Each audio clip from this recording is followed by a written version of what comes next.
πρεμιέρα σήμερα των προεκλογικών εκπομπών του ΡΙΚ με πρόγραμμα για τις ευρωεκλογές. Θα ακολουθήσουν στην πορεία προς την κάλπη προγράμματα με φιλοξενουμένους και τους αρχηγούς των κομμάτων και τους υποψηφίους δημάρχους για τους μεγαλύτερους δήμους της Κύπρου, αλλά και προγράμματα για τους περιφερειάρχες και άλλους υποψηφίους. Κάποια από αυτά έχουν ήδη ξεκινήσει. Σήμερα υποβλήθηκαν οι υποψηφιότητες για τις ευρωεκλογές. 5 από τους 63 υποψήφιους είναι μαζί μας. Από την ΕΔΕΚ, η Βίβιαν Κανάρη. Καλησπέρα σας, κύριε Χατζηπαναγή. Καλησπέρα και στους αγαπητούς τηλεθεατές. Από το ΕΛΑΜ, ο Μάριος Πελεκάνος, καλώς ορίσατε. Καλησπέρα και ευχαριστούμε για τη φιλοξενία. Από το ΔΙΚΟ, η Μέρη Λάμπρου, καλώς ορίσατε. Καλησπέρα, ευχαριστούμε. Από το ΑΚΕΛ, ο Γιώργος Γεωργίου, καλώς ορίσατε. Καλησπέρα, ευχαριστώ. Και από τον Δημοκρατικό Συναγερμό, η Χριστιάνα Ξενοφόντος. Καλησπέρα και ευχαριστούμε πολύ για την πρόσκληση. Να ξεκινήσουμε από εσάς. Είπα και εκτός αέρα ότι θα μιλάμε στον πληθυντικό. Βίβιαν, παρά τα τόσα χρόνια συνάδελφοι, βεβαίως. Λοιπόν, τι διακυβεύεται για την ΕΔΕΚ, για το δικό σας κόμμα σε αυτές τις ευρωεκλογές? Κύριε Χατζηπαναγή, αυτές οι ευρωπαϊκές εκλογές είναι κάτι περισσότερο από ένα απλό πολιτικό γεγονός. Είναι η ευκαιρία μας ως πολίτες να επιλέξουμε τους ανθρώπους που θα μας εκπροσωπήσουν στο Ευρωπαϊκό Κοινοβούλιο, ο πλέον δημοκρατικός θεσμός, νοουμένου ότι εκλέγεται και προέρχεται απευθείας από τον λαό. Υπόλοιποι διορίζονται και τα λοιπά, να μην τα επαναλαμβάνουμε. Ωστόσο, θεωρώ πάρα πολύ σημαντικό να δυναμώσουμε τη φωνή των σοσιαλιστών. Το διακύβευμα για μας είναι η διατήρηση της έδρας και να ενισχύσουμε τη φωνή μας στην Ευρώπη με τις αρχές, τα ιδανικά, τις αξίες της δημοκρατίας και να πορευτούμε με αυτά προς μια ισχυρότερη, καλύτερη Ευρώπη. Συνηθίζω να λέω για την Κύπρο μας στην Ευρώπη, εκεί όπου ανήκουμε, στη μεγάλη ευρωπαϊκή οικογένεια. Είμαστε μια μικρή μεν χώρα, αλλά ισότιμο κράτος μέλος. Έχουμε δικαιώματα, έχουμε και υποχρεώσεις και φαντάζομαι ότι στην πορεία θα συζητήσουμε και για όλα αυτά. Μάλιστα. Κύριε Πελεκανή, επιτρέψτε μου πριν υποβάλω αυτή την ερώτηση, επειδή σήμερα γράφονται αρκετά στις εφημερίδες, σας υποστήριξε και η κυρία Νιώβη Παρισινού σήμερα, αναπληρώτρια κυβερνητική εκπρόσωπος στην κυβέρνηση Αναστασιάδη. Σημαίνει κάτι αυτό? Ναι, ήταν ένα από τα 4 πρόσωπα, 2 προτείνοντες, 2 υποστηρίζοντες. Ήταν ένας εκ των 2 υποστηριζόντων η κυρία Παρισινού, με την οποία διατηρώ μια πολύ φιλική σχέση. Θα έλεγα ότι θεωρώ πλέον την κυρία Παρισινού μέλος της οικογένειάς μου και είμαι βέβαιος ότι και η ίδια νιώθει το ίδιο. Έως εδώ, δηλαδή κάποιος που υποστηρίζει κάποιον στις εκλογές είναι γιατί είναι φιλικά προσκύμενος ή οικογενειακά προσκύμενος σε αυτόν? Όσοι γνωρίζουν την κυρία Παρισινού προφανώς γνωρίζουν και ότι για να λάβει αυτή την απόφαση η ίδια πιστεύει ότι είμαι ένα πρόσωπο που μπορώ να φέρω εις πέρα στην αποστολή μου, εφόσον επιλεχθώ βεβαίως από τον κυπριακό λαό. Μάλιστα. Λοιπόν, για να μην μονοπολίσει αυτό το θέμα, που ήταν από τα θέματα που κυριάρχησαν μετά την υποβολή των υποψηφιωτήτων, να πάμε για σας, για το ΕΛΑΜ. Ποιο είναι το διακύβευμα αυτών των εκλογών? Θα ήθελα να ξεκινήσω από τους στόχους του ΕΛΑΜ. Ο στόχος του ΕΛΑΜ είναι να καταθέσει, όπως πράττει άλλωστε ανέκαθεν, τις δικές του προτάσεις, τις δικές του εισηγήσεις, τις δικές του θέσεις επί των μείζων θεμάτων που βρίσκονται αυτή τη στιγμή στην επικαιρότητα, αλλά και γενικότερα. Από εκεί και πέρα, στόχος μας στις εκλογές είναι να εκπροσωπηθούμε στο Ευρωπαϊκό Κοινοβούλιο. Είναι καλά γνωστό ότι θα συμμετάσχουμε στην ομάδα των Ευρωπαίων Συντηρητικών και Μεταρρυθμιστών. Τη δεδομένη στιγμή δεν εκπροσωπείται η Κύπρος στη συγκεκριμένη ομάδα στο Ευρωπαϊκό Κοινοβούλιο. Επομένως, αυτός είναι ο στόχος του ΕΛΑΜ στις επικείμενες εκλογές, να μπορέσουμε να εκλέξουμε έναν Ευρωβουλευτή, έτσι ώστε να εκπροσωπηθούμε στο Ευρωπαϊκό Κοινοβούλιο. Μάλιστα. Κυρία Λάμπρου, το ίδιο ερώτημα και για εσάς. Ο στόχος του Δ20 αυτές τις εκλογές. Ο στόχος είναι να έχουμε μια δυνατή φωνή στην Ευρώπη. Υπάρχουν σοβαρά θέματα τα οποία θα αναλύσουμε και στη συνέχεια. Θα διατηρήσουμε σίγουρα τη θέση στο δεύτερη μεγαλύτερη ομάδα που είναι οι σοσιαλδημοκράτες. Ο στόχος είναι να έχουμε μια πιο κοινωνική Ευρώπη και πιο ανταγωνιστική. Διότι υπάρχουν πολλά θέματα οικονομικής φύσης και άλλα, υπάρχουν αναδυόμενες οικονομίες, υπάρχουν ανταγωνιστικές οικονομίες και θα πρέπει να μην υπάρχει συναγωνιστικό μειονέκτημα στην Ευρώπη σε ορισμένους τομείς. Να είστε και τρίτο κόμμα σε αυτές τις εκλογές ή αυτός δεν είναι στόχος? Πιστεύω ναι. Πιστεύω θα είμαστε το τρίτο κόμμα. Μάλιστα. Κύριε Γεωργίου, το ΑΚΕΛ.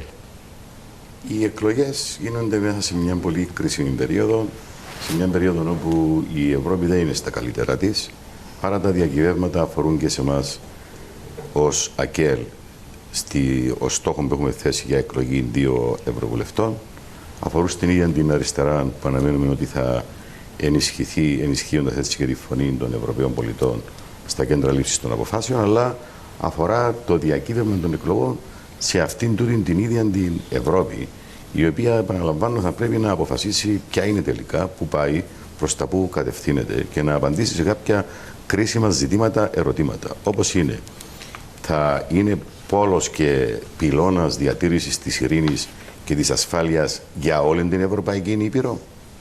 Θα συνεχίσει να ακολουθεί ακραίες νεοφιλελεύθερες πολιτικές που αναπαράγουν και βαθαίνουν τις ανισότητες, την εξαθλίωση, την ανεργία για τους Ευρωπαίους πολίτες? Θα επιτρέψει την άνοδο του ακροδεξιού εφιάλτη, ο οποίος φαίνεται να προελάβει να κυριαρχεί σε κάποιες χώρες κυβερνώντας και σε άλλες συγκυβερνώντας με την ούτω καλούμενη κεντροδεξιά, το Ευρωπαϊκό Λαϊκό Κόμμα δηλαδή, και επιπλέον αν θα απαντήσει πιστικά, δημοκρατικά, ανθρώπινα, ηθικά έντιμα στο ζήτημα που απασχολεί εμάς εδώ πέρα το τελευταίο διάστημα με έναν έντονο τρόπο, τη μετανάστευση. Εγώ δεν λέω το μεταναστευτικό για συγκεκριμένους λόγους, λέω τη μετανάστευση.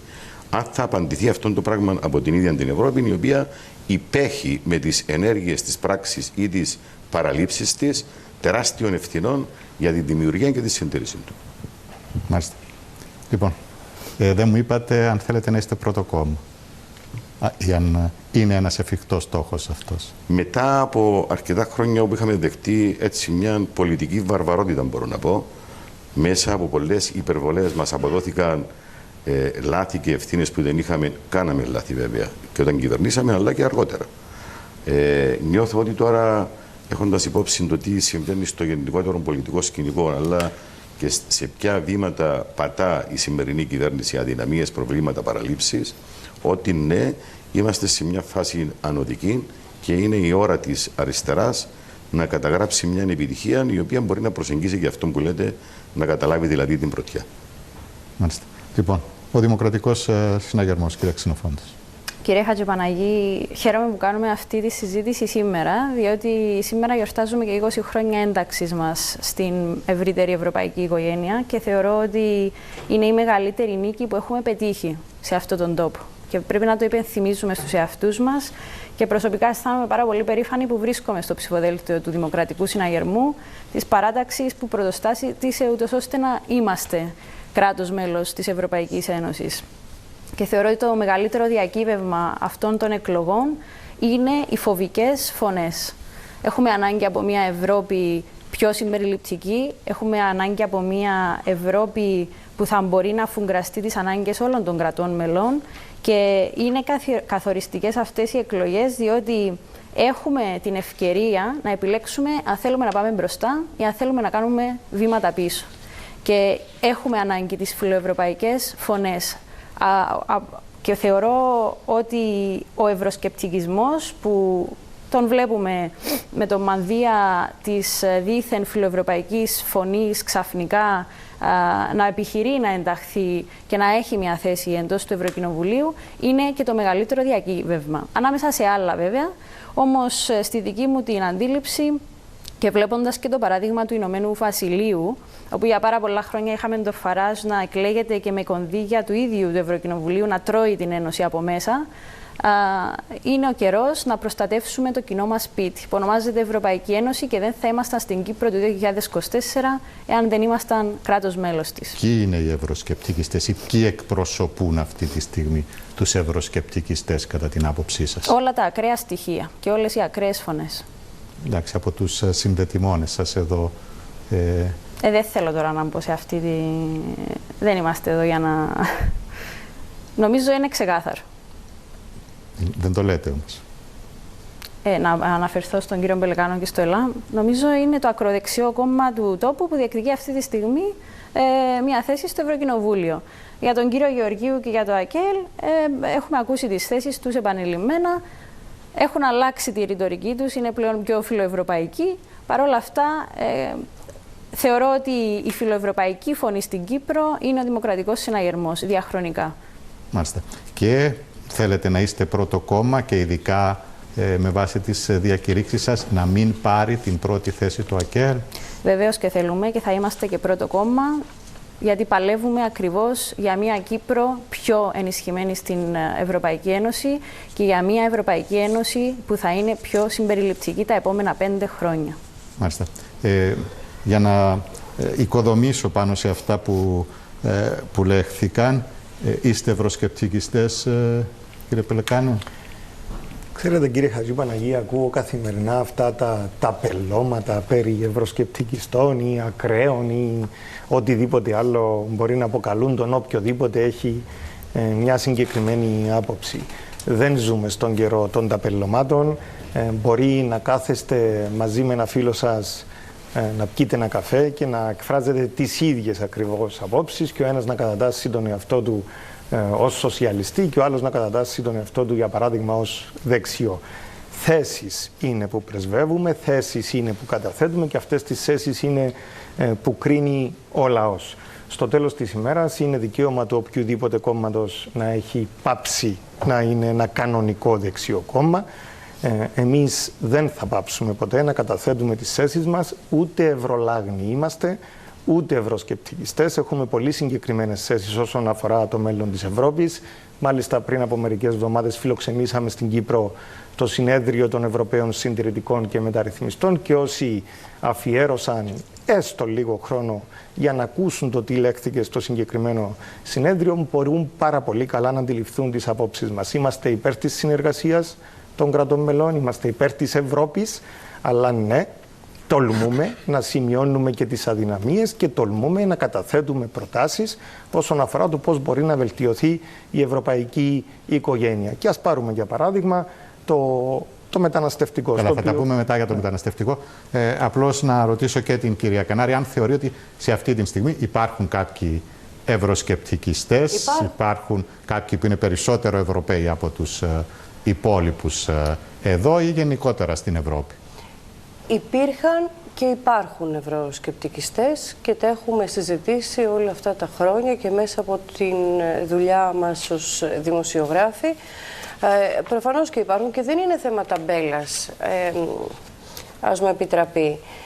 Είναι πραγματικά το τι πρεσβεύει ο καθένας και ποια Ευρώπη οραματίζεται, προς ποια κατεύθυνση θέλουμε να πάμε και ούτε περί ευρωλαγνίας πρόκειται, διότι και οι σοσιαλιστές είναι αυτοί που προσπαθούν να βελτιώσουν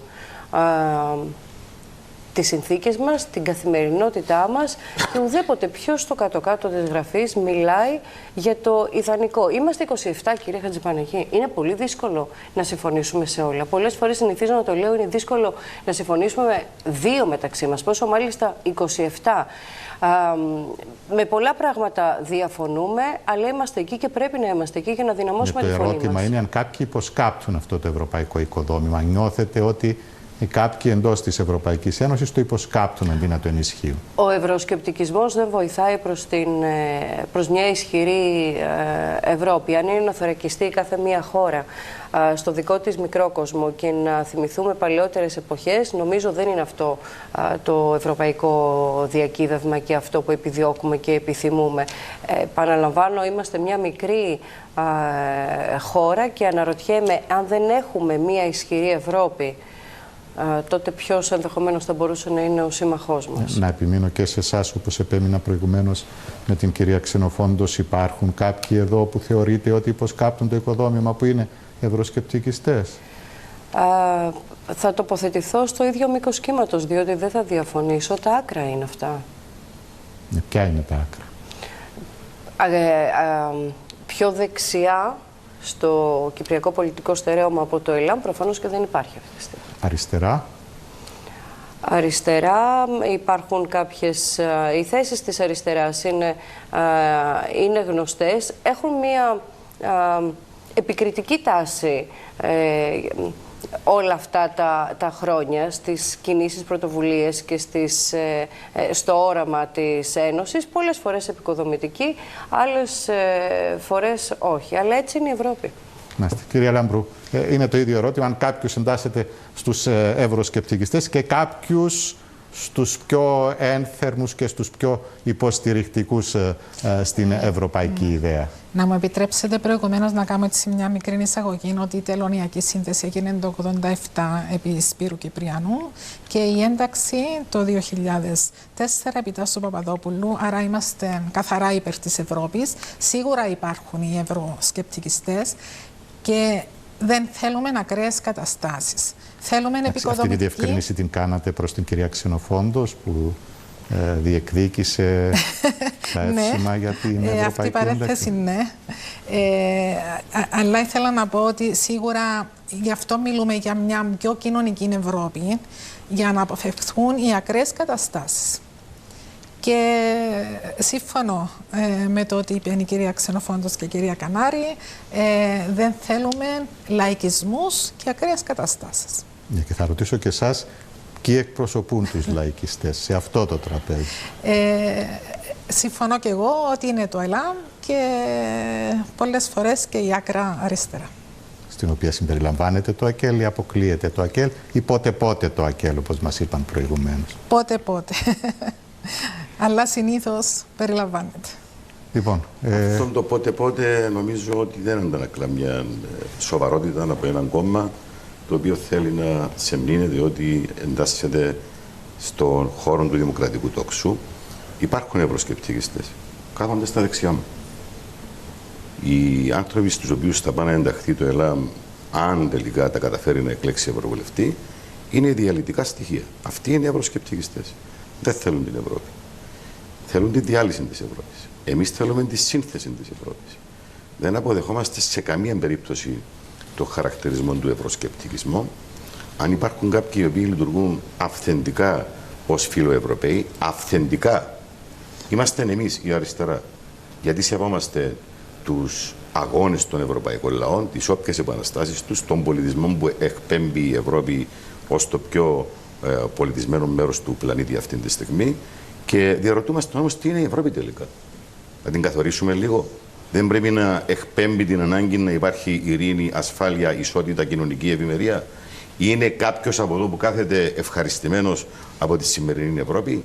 Θέλω να σας πω ότι αυτοί οι οποίοι εμφανίζονται ως περισσότερων Ευρωπαίοι από εμάς, τι έκαναν τα πολιτικά κόμματα και οι σχηματισμοί στους οποίους είναι ενταγμένοι? Κυβερνάει η δεξιά σε 10 χώρες, κύριε Χατζηπαναγή, κυριαρχεί στο Ευρωπαϊκό Κοινοβούλιο και ακούστε τι έκανε. Πέστε μου τι έκαναν αυτές οι ευρωπαϊκές δεξιές κυβερνήσεις για την Κύπρο τα τελευταία 50 χρόνια. Ψήφισαν κατάργηση του βέτο, όλοι τους, πλην εμού και του Νιαζίκη Ζηριουλέκ.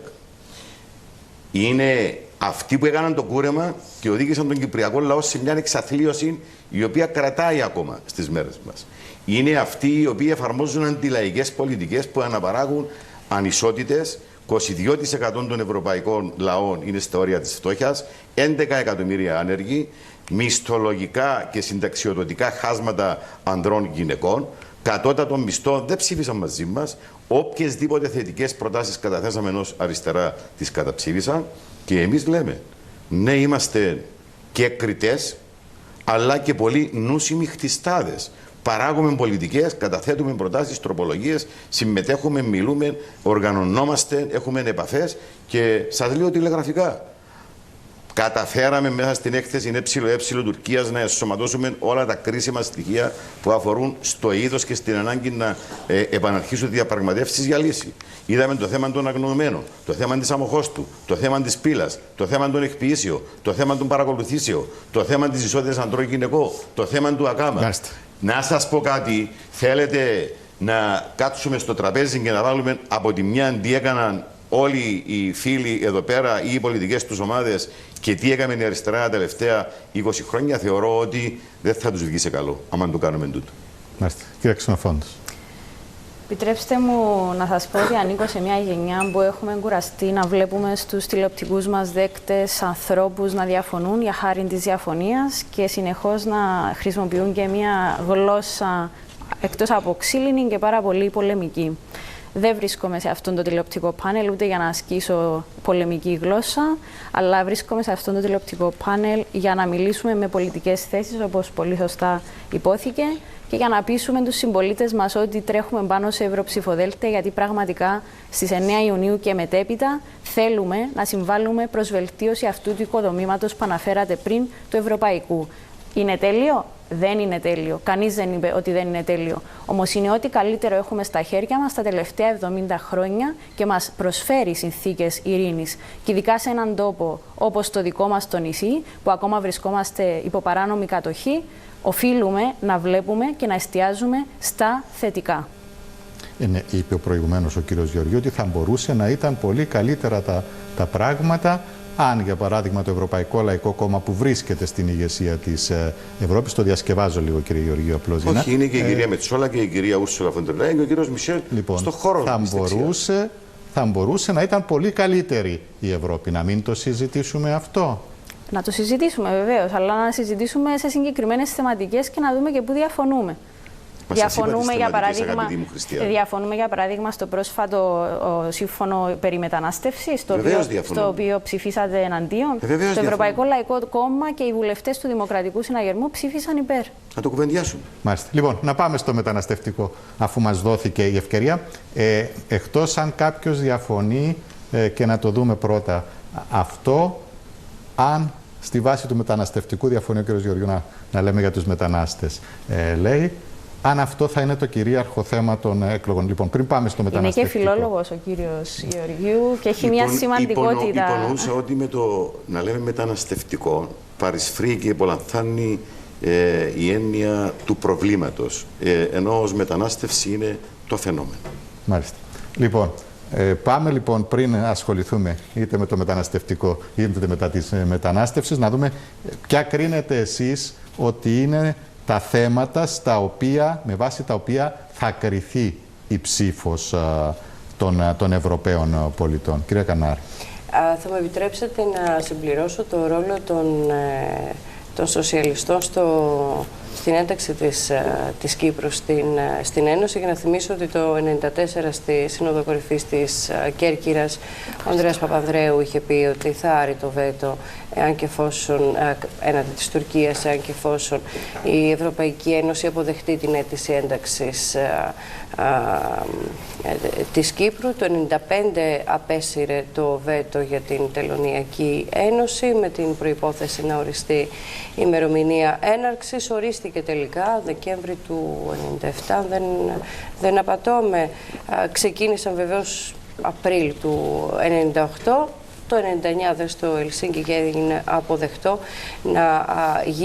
να αποδεσμευτεί η ένταξη της Κύπρου από την επίλυση του Κυπριακού, και σε αυτό επιτρέψτε μου και πάλι να προσθέσω ότι συνέβαλε πάρα πολύ καταλυτικά ο Ανδρέας Παπανδρέου, ο αείμνηστος Κρανιδιώτης, ο Βάσος Ολυσαρίδης, αξιοποιώντας φυσικά και τις γνωριμίες που είχαν με Φρανσουά Μιτεράν, Γαλλία, ή Γκονζάλες, πρωθυπουργό της Ισπανίας. Εντάξει, να μην πάμε όμως το ιστορικό ολόκληρο. Λοιπόν, ποια στοιχεία θα επικρατήσουν? Το μεταναστευτικό είναι, μετά το εθνικό, το μεταναστευτικό είναι το πλέον μεγαλύτερο πρόβλημα που αντιμετωπίζουμε σήμερα. Αυτό δεν μπορεί να το αρνηθεί κανείς και δεν βγαίνει από την εξίσωση του πολιτικού διαλόγου που θα πρέπει να αναπτυχθεί, καταθέτοντας θέσεις και απόψεις που όμως είναι εφαρμόσιμες, λογικές, στο πλαίσιο της νομιμότητας και των κανόνων που μας διέπουν ως Κυπριακή Δημοκρατία. Έχουμε υποχρεώσεις. Αυτό δεν σημαίνει ότι θα πρέπει να σταματήσουμε να προσπαθούμε, όπως το τελευταίο χρονικό διάστημα και τα καταφέρνουμε, θεωρώ, είμαστε προς τη σωστή κατεύθυνση, να λαμβάνουμε τα κατάλληλα μέτρα και έχουμε μειώσει αποτελεσματικά όχι τις ροές, αυτές τις συνθήκες. Θα συζητήσουμε απλώς. Θεωρείτε ότι το μεταναστευτικό, με βάση το μεταναστευτικό θα κρυφεί... Έχουμε πολλά θέματα. Έχουμε την ακρίβεια, έχουμε την, που ασφαλώς μας κυριαρχεί στην καθημερινότητα των πολιτών και ανησυχεί. Νομίζω είναι τα θέματα τα οποία θα κυριαρχήσουν. Μάλιστα. Κύριε Πελεκανέ, να ξεκινήσουμε λίγο με το ποια νομίζετε που θα επικεντρωθεί ποια είναι τα κριτήρια των πολιτών για να ρίξουν την ψήφο τους σε αυτές τις ευρωεκλογές σε κάποιο κόμμα. Σαφώς το κυπριακό πρόβλημα δεν θα πάψει ποτέ να είναι στην κορυφή των θεμάτων προς συζήτηση και θα έλεγα ότι σε αυτή τη συγκεκριμένη εκλογική αναμέτρηση στο ίδιο επίπεδο βρίσκεται και το μεταναστευτικό, ιδιαίτερα μετά τις τελευταίες εξελίξεις, τις τελευταίες εβδομάδες με όλες αυτές τις ανεξέλεκτες ροές από Σύρους μετανάστες που προέρχονται από το Λίβανο. Από εκεί και πέρα ψηλά στην ατζέντα θα βρίσκονται σίγουρα τα θέματα της οικονομίας, της ακρίβειας, των πληθωριστικών πιέσεων, των ψηλών επιτοκίων που επηρεάζουν τα ιδιαίτερα, θα έλεγα, τα μεσαία και χαμηλά αμοιβόμενα νοικοκυριά, αλλά και τις πολυμελείς και πολύτεκνες οικογένειες. Και είναι σαφώς θέματα που θα πρέπει να μας απασχολήσουν και θα πρέπει να τεθούν στο τραπέζι της συζήτησης. Όσον αφορά κάποια σχόλια που άκουσα προηγουμένως, επιτρέψτε μου έτσι πολύ επιγραμματικά να πω πως δεν θεωρούμε ότι η κυρία Μελώνη, για παράδειγμα, που είναι η πρόεδρος των Ευρωπαίων Συντηρητικών και Μεταρρυθμιστών, εργάζεται για τη διάλυση της Ευρώπης. Το αντίθετο, είμαστε ευρωρεαλιστές και θέλουμε να πάρουμε την Ευρώπη σε μια νέα κατεύθυνση. Ούτε είμαστε ακραίοι, ούτε κάποιος ο οποίος μιλά για το θέμα της τεκνοθεσίας ή διαφωνεί με το θέμα της τεκνοθεσίας από ομοφυλά ζευγάρια ή ανησυχεί για την άμυνα και την ασφάλεια ή εκφράζει, αν θέλετε, τους προβληματισμούς του για τις ανεξέλεκτες μεταναστευτικές ροές ή δεν ανέχεται να βλέπει σε διάφορες περίες περηφάνειας να προσβάλλουν την ίδια μας την πίστη. Δεν θεωρώ ότι είναι ακραίος. Στο τέλος της ημέρας, αν κάποιος είναι πατριώτης, σίγουρα δεν είναι ακραίος. Αν είναι εθνικιστής. Πατριώτης έχω αναφέρει και εθνικιστής είναι αυτό που χρησιμοποιούν ως όρος κάποιοι που θέλουν να πλήξουν το ΕΛΑΜ. Και επειδή όλοι παρακολουθούμε τι συμβαίνει τις τελευταίες εβδομάδες με τις δημοσκοπήσεις, αντιλαμβάνεστε έχουν αυξηθεί και οι μνηστήρες που θέλουν να πλήξουν το ΕΛΑΜ. Εμείς θα συνεχίσουμε να καταθέτουμε τις θέσεις μας όπως πράτταμε πάντα. Μάλιστα, κυρία Λάμπρου, πού θεωρείτε ότι θα επικεντρωθεί και πού θα θέλατε να επικεντρωθεί και ο προεκλογικός διάλογος, αλλά και τα κριτήρια των ψηφοφόρων για το ποιον θα ψηφίσουν για τις ευρωεκλογές? Να μου επιτρέψετε πάλι να κάνω ένα σχόλιο σε εκείνο που είπε ο κύριος Γεωργίου προηγουμένως για την κατάργηση του βέτο. Στο Ευρωπαϊκό Συμβούλιο οι σημαντικές αποφάσεις λαμβάνονται ομόφωνα. Και είναι σημαντικό για τις μικρές χώρες να διατηρούν αυτόν το δικαίωμα άρνηση κυρίας. Και εμείς, η ομάδα των Δημοκρατών, ήταν εναντίον της κατάργησης. Και αποδείχθηκε και παλαιότερα όταν θα εντάσσονταν οι 10 πρώην Σοβιετικές χώρες στην Ευρώπη, έφερε το βέτο η Ελλάδα για να ενταχθεί και η Κύπρος. Τώρα, στα κύρια θέματα που θα επηρεάσουν τους ψηφοφόρους, σίγουρα είναι το Κυπριακό και είναι με ευχαρίστηση που είδαμε τις τελευταίες εξελίξεις στην έκτακτη συνεδρία του Συμβουλίου, του Ευρωπαϊκού Συμβουλίου. Εκεί έχει διασυνδεθεί το θέμα των ευρωτουρκικών μαζί με την πρόοδο στο Κυπριακό. Δίδεται στήριξη στην προσωπική απεσταλμένη του Γενικού Γραμματέα των Ηνωμένων Εθνών. Επαναβεβαιώνεται ότι πρέπει το Κυπριακό να λυθεί συνολικά με βάση τα ψηφίσματα του Συμβουλίου Ασφαλείας των Ηνωμένων Εθνών. Τι θα θέλατε με βάση ποια κριτήρια, με βάση ποια θέματα θα θέλατε να κρίνουν οι ψηφοφόροι, αλλά και πώς νομίζετε ότι θα κρίνουν για τις ευρωεκλογές? Θα κρίνουν με βάση την αξιοπιστία του καθενός, στη βάση αυτών που λέει και πράττει συγκεκριμένα, είτε εδώ είτε στην Ευρώπη. Ναι, σε ποια θέματα Οι όμως? Κύπροι πολίτες, γιατί ξέρετε πολλές φορές στις ευρωεκλογές ψηφίζουμε με τοπικά κριτήρια. Μπαίνει, παρισφρεί σε κάποιες στιγμές και η ευρωπαϊκή ατζέντα, αλλά εδώ πέρα υπάρχουν συγκεκριμένα προβλήματα. Είναι η ακρίβεια και ο πληθωρισμός. Είναι το κυπριακό πρόβλημα, είναι το μεταναστευτικό, είναι η ανάγκη περιορισμού των τραπεζικών αυθαιρεσιών, της ανάγκης να γίνει αυτό που λέμε στον Πρόεδρο εμφατικά τους τελευταίους μήνες για την ανάγκη φορολόγησης των τραπεζών και των εταιριών της ενέργειας, των τεράστιων κερδών που έχουν αποκομίσει, των υπερκερδών, αλλά και του γεμίσματος του κρατικού κουρβανά από τις αυξημένες φορολογίες που έχουν προέρθει το τελευταίο διάστημα. Εσείς με αυτό το κριτήριο θέλετε να πάει ο ψηφοφόρος να ψηφίσει στις ευρωεκλογές? Μου είπατε τι νομίζω ότι θα επικρατήσει. Ναι. Και τι θα θέλατε? Αυτά θεωρώ ότι θα επικρατήσουν και βγαίνουν, αγαπητέ Πανίκο, και μέσα από κάποιες μετρήσεις που είδαν το φως της δημοσιότητας. Εμείς θα θέλαμε οι Κύπροι συμπολίτες μας να ψηφίσουν και με βάση την ευρωπαϊκή ατζέντα. Δηλαδή, αυτά που αναφέραμε προηγουμένως πολύ τηλεγραφικά. Ποια είναι η Ευρώπη, προς τα πού πάει σήμερα, διασφαλίζει την ειρήνη και την ασφάλεια, βοηθά στη λύση του Κυπριακού. Τι θα γίνει με την περιοχή μας, η οποία καίγεται αυτή τη στιγμή? Θα συνεχίσουν τα 2 μέτρα και τα πάρα πολλά σταθμά της Ευρώπης? Σε μερικές ώρες εν ρηπή κατατέθηκαν 11 πακέτα κυρώσεων σε βάρος της Ρωσίας για την απαράδεκτη και καταδικαστέα βέβαια εισβολή της στην Ουκρανία, αλλά εδώ πέρα χαριεντίζονται και επιχαίρουν ή απευθύνουν απλώς εκκλήσεις στον αρχιδολοφόνο Νετανιάχου για τη γενοκτονία την οποία διαπράσει, και δεν ακούσαμε ούτε για τους υπόλοιπους να μας πούν κάτι για αυτό το πράγμα. Αντίθετα, ένα ψήφισμα πολύ ισορροπημένο που καταθέσαμε στην Κυπριακή Βουλή το απέρριψαν και βασικά μας έφεραν ένα ψήφισμα το οποίο χαϊδολογά τον Νετανιάχου. Αυτά είναι κρίσιμα ζητήματα. Είπαμε και το μεταναστευτικό, για το οποίο θα κουβεντιάσουμε αναλυτικά, θέλετε παρακαλώ. Λοιπόν, κύριε Ξενοφόντος. Είναι πολύ επίπεδη η ερώτησή σας και η ερώτηση είναι τι θέλουν οι συμπολίτες μας. Τι θα θέλατε εσείς και τι νομίζετε ότι θα κρίνει την ψήφο? Θεωρώ ότι οι συμπολίτες μας δεν ξυπνούν το πρωί και το πρώτο πράγμα που σκέφτονται είναι το ζήτημα της μετανάστευσης.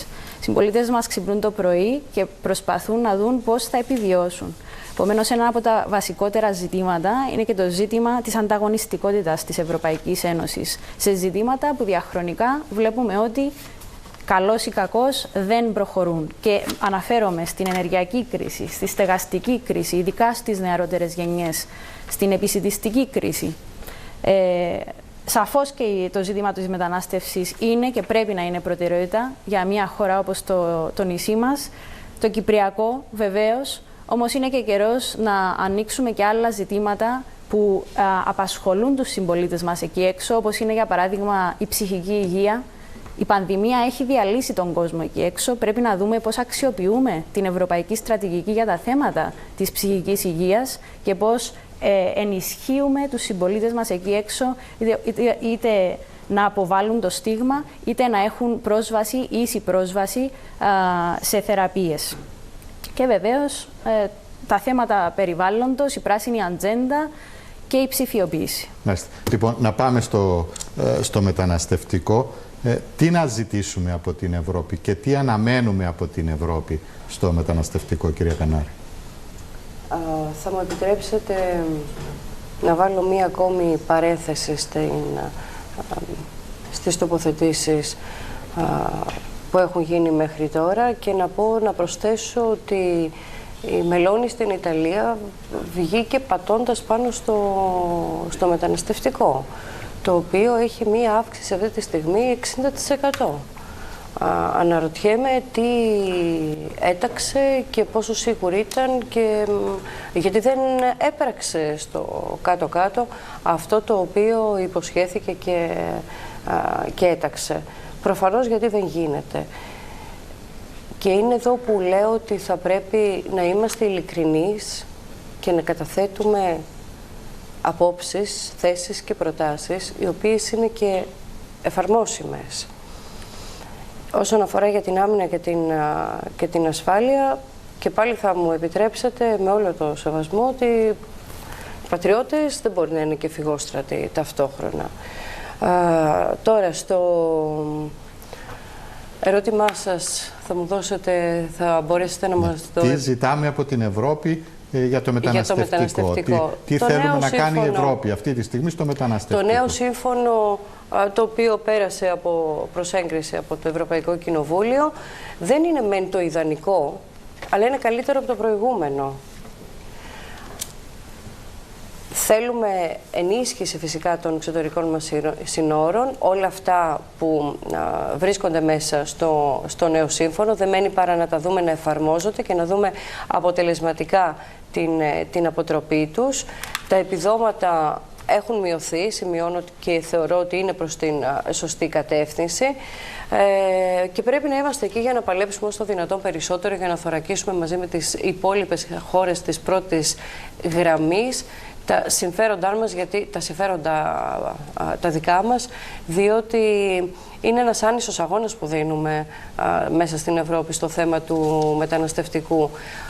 Είναι αντιληπτό αυτό από εμάς και προς αυτή την κατεύθυνση θα πρέπει να κινηθούμε για να προστατεύσουμε και το δημογραφικό μας πρόβλημα όσο το δυνατόν περισσότερο. Μάλιστα. Κύριε Πελεκάνε, τι ζητάμε από την Ευρώπη αυτή τη στιγμή στο μεταναστευτικό, τι μπορεί να κάνει, τι θέλουμε? Θα πρέπει πρώτα να αντιληφθούμε το μέγεθος του προβλήματος. Η Κύπρος έχει ένα ποσοστό της τάξης του 7% του πληθυσμού της όσον αφορά σε αιτητές ασύλου, που είναι 7πλάσιο από τις χώρες πρώτης γραμμής, όπως είναι η Ιταλία, η Μάλτα, η Ελλάδα, η Πορτογαλία και ούτω καθεξής.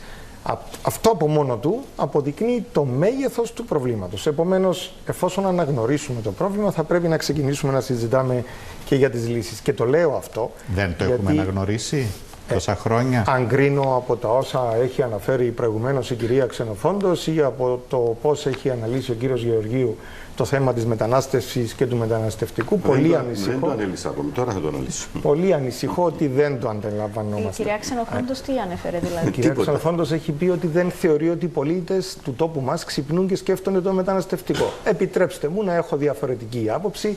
Το αποδεικνύουν άλλωστε και οι έρευνες, και είναι πάρα πολλές οι έρευνες που έχουν γίνει το τελευταίο διάστημα και τα τελευταία χρόνια όσον αφορά το μεταναστευτικό. Αλλά να σας πω και κάτι, γιατί μιλάμε για εφαρμόσιμες λύσεις. Όταν πριν από 6 χρόνια προσωπικά μιλούσα δημόσια για την ανάγκη δημιουργίας κλειστών δομών, ή όταν το ΕΛΑΜ έλεγε πως θα πρέπει να προχωρήσουμε με αναστολή της εξέτασης αιτήσεων ή για τις ανακοπές πλοιαρίων, όλοι έλεγαν ότι αυτά είναι μη εφαρμόσιμα. Όταν μιλάμε για προτάσεις για το Τώρα με βάζετε στον πειρασμό να ρωτήσω αν και εσείς δεν ήσασταν στην κυβέρνηση που έλεγε ότι θα σας πω και τι έγινε όταν ήμουν εγώ στην κυβέρνηση, γιατί ξέρετε έχουμε μάθει να λέμε αλήθειες. Να σας πω, από την ημέρα που ανάλαβε το Υπουργείο Εσωτερικών ο κύριος Νουρίς, ναι, έχουν γίνει τεράστια βήματα.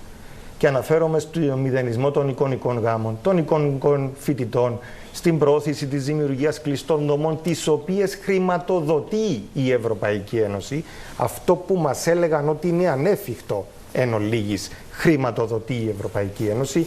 Έχουν ληφθεί μέτρα στην πράσινη γραμμή, κάτι που η πρώτη αντίδραση, και το γνωρίζω από πρώτο χέρι, επιτρέψτε μου κύριε Χατζήπαναγή, η πρώτη αντίδραση της Ευρωπαϊκής Ένωσης δεν ήταν θετική όταν προτείναμε τη λήψη μέτρων στην πράσινη γραμμή. Όμως η Ευρωπαϊκή Ένωση υποστήριξε τελικά, ακριβώς επειδή επιμέναμε και επειδή πείσαμε για την ανάγκη να ληφθούν μέτρα στην πράσινη γραμμή. Όταν μιλούσαμε για την αναστολή της εξέτασης αιτήσεων, μιλάμε για όλα τα μέτρα. Είναι η εγκατάσταση ηλεκτρονικών συστημάτων για την παρακολούθηση, είναι τα φυσικά εμπόδια, είναι οι οριοφύλακες, μέτρα που λήφθησαν επί υπουργείας του κυρίου Νουρί. Δεν τρεπόμαστε και ούτε θα διστάσουμε ποτέ να δώσουμε συγχαρητήρια σε όποιον έχει λάβει κάποια μέτρα. Πρέπει να γίνουν περισσότερα. Είναι προς την ορθή κατεύθυνση η αναστολή της εξέτασης αιτήσεων? Σαφώς και είναι. Και τη χαιρετίζουμε. Αλλά θα πρέπει να γίνουν κι άλλα. Ξεκινώντας από το σημείο στο πώς εμποδίζουμε αυτές τις μεταναστευτικές ροές από το να φτάσουν στην Κύπρο. Και έχουμε καταθέσει προτάσεις και όσον αφορά τη Συμφωνία Ευρωπαϊκής Ένωσης Λιβάνου, η οποία θα πρέπει να υλοποιείται από πλευράς του Λιβάνου, και αναγνωρίζουμε τις δυσκολίες όσον αφορά τη διακυβέρνηση του Λιβάνου. Θα πρέπει να βρεθούν τρόποι και δεν ακούω τις τελευταίες μέρες να έχουμε μεταναστευτικές ροές Σύρων από το Λίβανο. Δεν αποκλείω να έχουμε τις επόμενες μέρες, αλλά από τα όσα βλέπουν το φως της δημοσιότητας αντιλαμβάνομαι ότι όλα αυτά τα ανέφικτα που προτείναμε ως ΕΛΑΜ προφανώς τελικά είναι εφικτά. Μάλιστα. Λοιπόν, κυρία Λάμπρου. Με συγχωρείτε, αλλά δεν υπάρχουν ροές από τη Συρία, γιατί λήφθηκαν μέτρα και λαμβάνονται μέτρα τα οποία, επιτρέψτε μου, η ΕΔΕΚ έχει προτείνει, δεν έχει σταματήσει να προτείνει και επί Νουρί, κυβέρνησης Νουρί, και να λαμβάνεται σοβαρά υπόψη και να καταθέτει τις απόψεις της και να λαμβάνονται υπόψη έμπρακτα. Και δεν έχουν λάβει, με συγχωρείτε, αλλά δεν έχουμε αυτή τη στιγμή μεταναστευτικές ροές. Ήμουν, ξέρετε, στην ημερίδα του μεταναστευτικού και άκουγα τον κύριο Ιωάννου, την οποία διοργάνωσε σήμερα το απόγευμα η ΕΔΕΚ, διότι έχουν μειωθεί τα επιδόματα, διότι σταματήσαμε να εξετάζουμε τις αιτήσεις για την ώρα μέχρι τον αποχαρακτηρισμό περιοχών από τη Συρία ως εμπόλεμη ζώνη, γιατί έχουμε στείλει ένα ηχηρό μήνυμα προς εκεί. Γι' αυτό προφανώς. Λοιπόν, κύριε Λάμπρου. Λοιπόν, για να έχουμε ισορροπία στα δημογραφικά μας, πρέπει οι μετανάστες ή οι αιτητές πολιτικού ασύλου να είναι γύρω στο 1 με 1,5%. Δυστυχώς στην Κύπρο φτάσαμε πριν 2 χρόνια το 6%, όπως αναφέρει και ο κύριος Πελεκάνος. Πρέπει η Ευρώπη να μας βοηθήσει στην ασφάλεια των συνόρων και με το μηχανισμό Frontex, αλλά και στη βελτίωση με τις τρίτες χώρες για επιστροφές. Έχουμε ευτυχώς επιτύχει με τη διακυβέρνηση μέτρα βελτίωσης της κατάστασης, έχουν αυξηθεί οι επιστροφές, έχει επιταχυθεί ο χρόνος εξέτασης των αιτήσεων για πολιτικό άσυλο από 1 μέχρι και 3 μήνες, έχουν ενισχυθεί οι υπηρεσίες των γραφείων επιστροφών κτλ. Και παράλληλα παρακολουθούνται και γίνεται έλεγχος και σε διακινητές για αυστηρότερες ποινές. Έχουμε και το σύμφωνο για τη μετανάστευση και άσυλο, το οποίο όντως μπορεί να μην είναι το ιδανικό 100%. Το ψηφίσαμε ως σοσιαλδημοκράτες, είμαστε θετικοί, διότι είναι καλύτερο από την προηγούμενη κατάσταση. Τώρα, σε ό,τι αφορά την κατάσταση, επιδεινώθηκε λόγω των Σύρων από τον Λίβανο. Όπως ξέρουμε, δεν αναστάληκε η εξέταση των αιτήσεων μέχρι να επανακαθοριστεί και να αξιολογηθεί η κατάσταση της Συρίας, διότι υπάρχουν πλέον περιοχές που είναι ασφαλείς. Και ο Λίβανος δεν θεωρείται εμπόλεμη χώρα. Παράλληλα, ο πρόεδρος της Δημοκρατίας μαζί με την πρόεδρο της Ευρωπαϊκής Επιτροπής αρχές του Μάη θα επισκεφτούν το Λίβανο για ένα πακέτο μέτρων ώστε να συγκρατηθούν οι ροές εκεί στο Λίβανο. Μάλιστα. Κύριε Γεωργίου. 2 σχόλια. Δεν έχει δίκιο η κυρία Λάμπρου ότι οι σοσιαλιστές καταψήφισαν το βέτο. Για να είμαι ειλικρινής και τίμιος με τον συνάδελφο μου τον Κώστα τον Μαυρίδη, ο Κώστας ο Μαυρίδης το καταψήφισε. Η μεγάλη μάζα των σοσιαλιστών ψήφισαν για κατάργηση του βέτου. 1. Και δεύτερο, για τον κύριο Πελεκάνο, ο οποίος επικαλείται για τον εαυτό του και για τους σημερινούς του συνοδοιπόρους των τίτλων του πατριώτη. Δεν ξέρω πόσο πατριωτικό είναι να είσαι το αρχιπαλλίκαρο του κυρίου Μιχαλογιάκου, να τιμάς τον Γρήβα, διότι οι πατριώτες εμφανίζονταν και εχουντικοί κάποια στιγμή. Άρα αυτό χρήζει έτσι μιας εξέτασης και μιας διερεύνησης κατά πόσον ισχύει. Η μετανάστευση είναι διαχρονικό φαινόμενο, εντάθηκε στις μέρες μας για συγκεκριμένους λόγους και θα συνεχιστεί. Άρα, τεράστια ευθύνη για την όξυση του προβλήματος φέρει η προηγούμενη κυβέρνηση του Δημοκρατικού Συναγερμού, η οποία παρέλαβε 1.225 αιτήσεις από αιτητές ασύλου και παρέδωσε 30.000. Σήμερα έχουμε 25.000 εκκρεμούσες αιτήσεις, κύριε Χατζηπαναγή. Και ενώ προβλεπόταν και προβλέπεται η εξέτασή τους μέχρι και 6 μήνες, τις εξέταζαν σε 6 και 7 χρόνια. Γι' αυτό και συσσωρεύτηκαν, με αποτέλεσμα να υπάρχει μια εκμετάλλευση του όλου συστήματος. Δεύτερο. Άρα διαφωνείτε με τα όσα καλά κατά τον κύριο Πελεκάνο έκανε ο κύριος Νουρής. Κάθετα διαφωνούμε. Και διαφωνούσε και η Ευρώπη με κάποια από αυτά που έκανε ο κύριος Νουρής. τα σύρματοπλέγματα κλπ. Άστε που κάποια στιγμή, λαϊκίζοντας, και ο κύριος Αβέροφ στην προεκλογική των προεδρικών εκλογών δηλαδή, μίλησε για τα ίδια πράγματα. Μίλησε για τείχους, μίλησε για σειρματοπλέγματα, μίλησε για αποθήσεις. Αυτά τα θυμάστε, τα είπε ο κύριος Αβέροφ Νεοφύτου, ενισχύοντας τη ρητορική του ΕΛΑΜ. Και έχει δίκιο σε αυτό που λέει ο κύριος Πελεκάνος, ότι τα έλεγε και αυτός. Τα έλεγε και τα άκουαν και οι άλλοι του ΕΛΑΜ, κανονικοποιώντας αυτήν την φοβική συμπεριφορά απέναντι σε αυτούς τους ανθρώπους.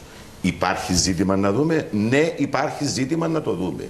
Διότι ο τόπος είναι με κάποια χαρακτηριστικά, σηκώνει κάποιους ανθρώπους εδώ πέρα, αλλά κοιτάξτε, θα πρέπει να είμαστε ειλικρινείς. Ξέρετε πόσους Ουκρανούς πρόσφυγες έχουμε δεχτεί εδώ? 20.000 εμείς, 4 εκατομμύρια η Ευρώπη. Ξέρετε πόσα λεφτά δώσαμε για τους Ουκρανούς? Και καλά κάναμε, κύριε Χατζή Παναγιέ, μην παρεξηγηθώ κιόλας. 50 εκατομμύρια. Δεν μιλά κανείς. Άρα διαχωρίζουμε τους πρόσφυγες και τους μετανάστες. Δεν μιλά κανείς, έκανε και έκθεση ο Γενικός Ελεκτής. Με βάση το χρώμα τους. Λοιπόν, τι συμβαίνει με την Ευρώπη? Εμείς δεν το άκουσα και ελπίζω να μην το ακούσω, ότι είμαστε υπέρ των ανοιχτών συνόρων. Ακούστε τι έγινε. Οι μεν απ' εδώ είπαν δεν θέλουμε κανένα. Αυτά είναι παραμύθια έσχαλοι μας. Δεν θέλουν κανένα. Θέλουν, δεν θέλουν, με βάση τις νομικές μας υποχρεώσεις ή τα γεωγραφικά μας δεδομένα, θα δεχόμαστε πρόσφυγες και μετανάστες, φτάνει να ελέγξουμε τις ροές. Ένα. Οι υπόλοιποι άλλοι τι έκαναν? Εμείς το καταψηφίσαμε. Εμείς εκ μέρους της αριστεράς. Γιατί είπαμε ότι είναι άδικο, δεν λύνει το πρόβλημα, συνεχίζει να διατηρεί τη σύμβαση του Δουβλίνου που απονέμει την ευθύνη διαχείρισης του κάθε πρόσφυγα και μετανάστη στο κράτος της πρώτης άφιξης, διατηρείται με την καταστάση σε εθελοντική βάση και λέει, σας παρακαλώ ακούστε το, ότι εσείς που δεν θέλετε να παραλαμβάνετε κανέναν, Ουγγαρία, Πολωνία και οι άλλοι δηλαδή, δεν είναι μόνο αυτοί, έχετε το δικαίωμα να δίνετε για το κάθε κεφάλι, έτσι μετρούν τους ανθρώπους, 20.000 ευρώ ή να ενισχύετε την Κύπρο που δέχεται αυξημένες ροές με έναν προσωπικό να διαχειρίζεται τις αιτήσεις κλπ.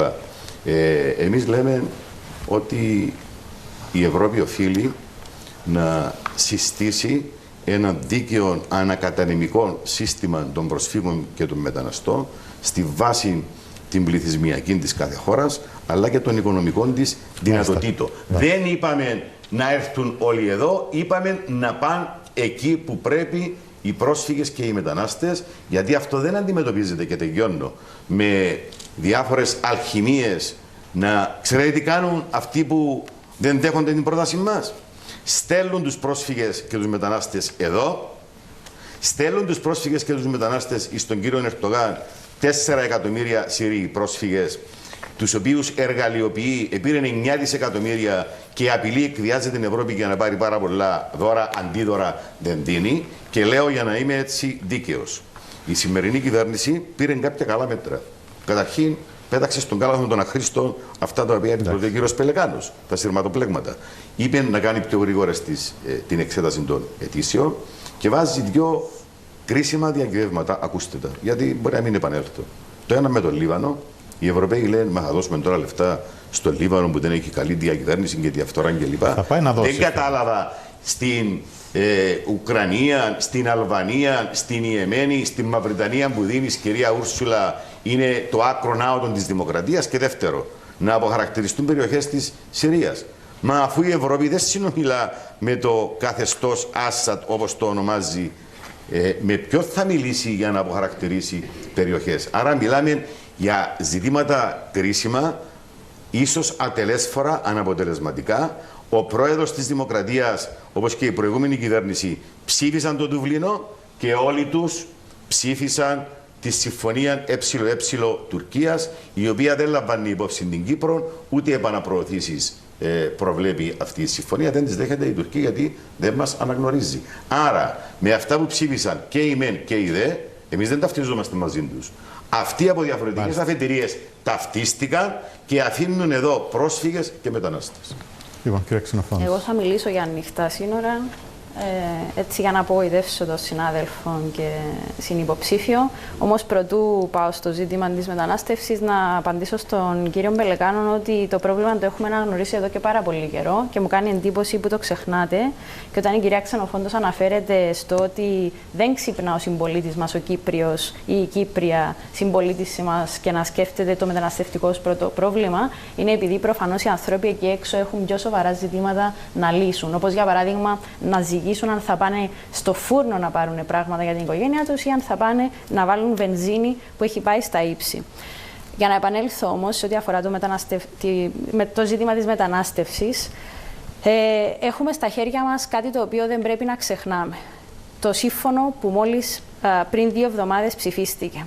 10 χρόνια που υπάρχει το ζήτημα και άλλα 4 που συζητιέται αυτό το σύμφωνο, καταφέραμε τουλάχιστον να έχουμε κάτι χειροπιαστό στα χέρια μας. Χρειάζεται ένα crash test, να δούμε στην υλοποίηση του θα λειτουργήσει, ναι ή όχι. Αν πρέπει να ασκήσω κριτική, γιατί δεν είναι ένα τέλειο σύμφωνο, θα ασκήσω στο ότι ήρθε προεκλογικά. Θα μπορούσε να έρθει πολύ πιο νωρίς. Και εδώ είναι που θέλω να απαντήσω στον αγαπητό κύριο Γεωργίου ότι ναι, με αυτό το σύμφωνο τουλάχιστον έχουν κερδίσει τα ανοιχτά σύνορα. Δεν έχει κερδίσει η ακροδεξιά, για παράδειγμα. Και επίσης, μιλά για πιο ασφαλή σύνορα. Μιλά για αποτελεσματικότερες επιστροφές. Κάνει αναφορά στις ταχύτερες εξετάσεις. Όλα αυτά, πού τα βάζουμε δηλαδή? Τα ρίχνουμε στον κάδο? Και κάτι άλλο, για να διαχωρίσω και τη θέση μου. Σε ό,τι αφορά συρμπαντοπλέγματα κτλ., η Χριστιάνα Ξενοφόντος τουλάχιστον δεν είναι καθόλου υπέρ. Εναντίον και με κεφαλαία. Και άρα, όταν μιλάμε για ανθρώπινες... Κακώς έλαβε αυτό το μέτρο η κυβέρνηση Αναστασιάδη. Πολύ κακός. Και όταν μιλάμε για ανθρώπους, ούτε ροές, ούτε ορδές.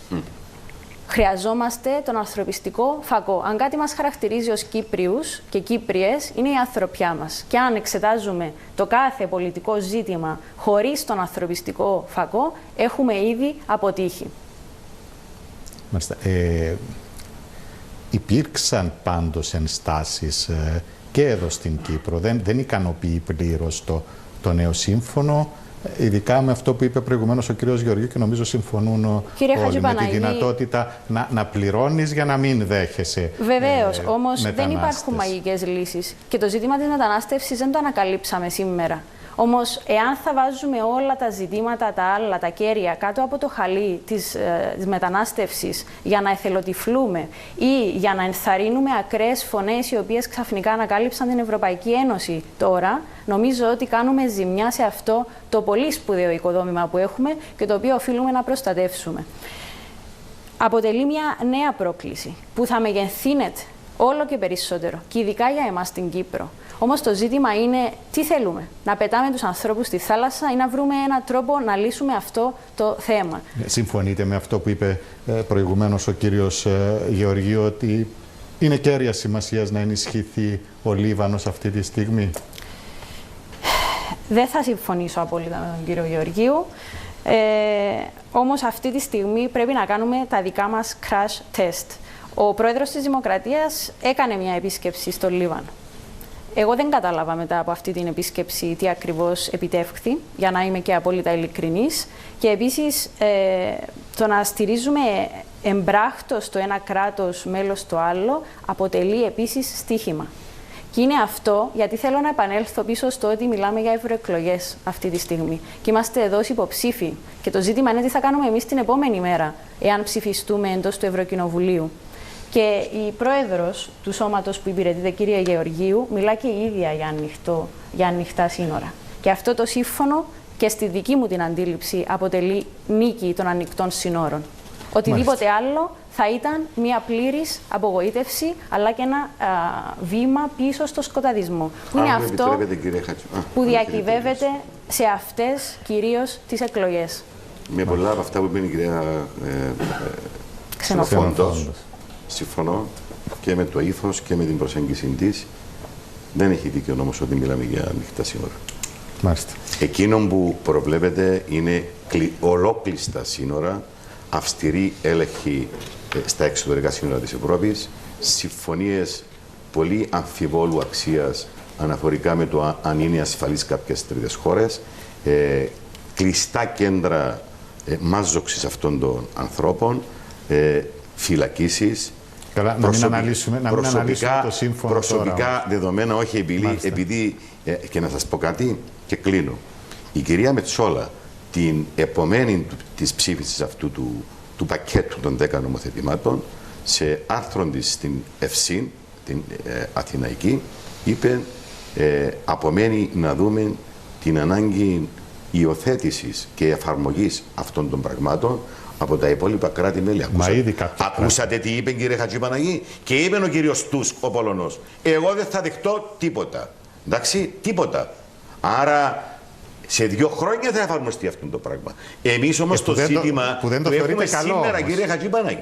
Λοιπόν, να μην... αν μου επιτρέπετε, απλώς ένα σύντομο σχόλιο για παράδειγμα σε σχέση με τα σχόλια που είπε η κυρία Ξεροφάντος και ο κύριος Πελεκάνος. Εάν δηλαδή οι πολίτες ξυπνούν και σκέφτονται τους μετανάστες, στην Πάφων είχαμε παράδειγμα. Είχαμε παράδειγμα στη Χλώρακα, όπου είχαμε ένα μεγάλο συγκρότημα, το φέρνω ως παράδειγμα, με 250 διαμερίσματα. Εκεί δεν υπήρχε ούτε πόσιμο νερό, υπήρχαν από χώρες αφρικανικές μετανάστες και είχα εκδώσει ως έπαρχος υπό την ιδιότητα του επάρχου έναν απαγορευτικό διάταγμα χρήσης της οικοδομής από το 2021. Δεν εφαρμόστηκε, δηλαδή δεν υπήρχε η πολιτική βούληση και η νυν κυβέρνηση το 2023 το εφάρμοσε. Έκαμε επιστροφές, έκαμε απελάσεις, κάποιες ήταν οικειοθελείς, κάποιες μεταστεγάσεις και το συγκρότημα σφραγίστηκε. Οπότε επήλθε η ηρεμία στην κοινότητα.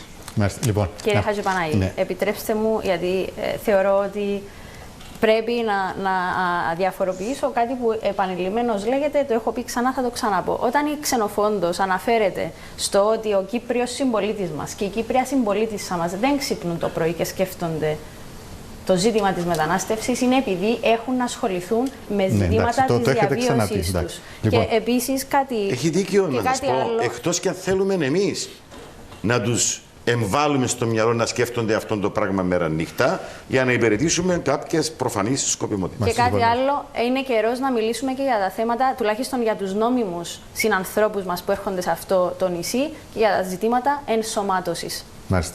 Λοιπόν, να πάμε όμως και στο Κυπριακό. Σήμερα είχαμε και μια εξέλιξη από τις Βρυξέλλες, την άρνηση της τουρκικής ηγεσίας να παρευρεθεί σε αυτή την πανηγυρική σύνοδο της Ευρωπαϊκής Ένωσης για τα 20 χρόνια της ένταξης των νέων κρατών. Τι θέλουμε και τι μπορεί να κάνει η Ευρώπη στο Κυπριακό, κύριε Κανάρ?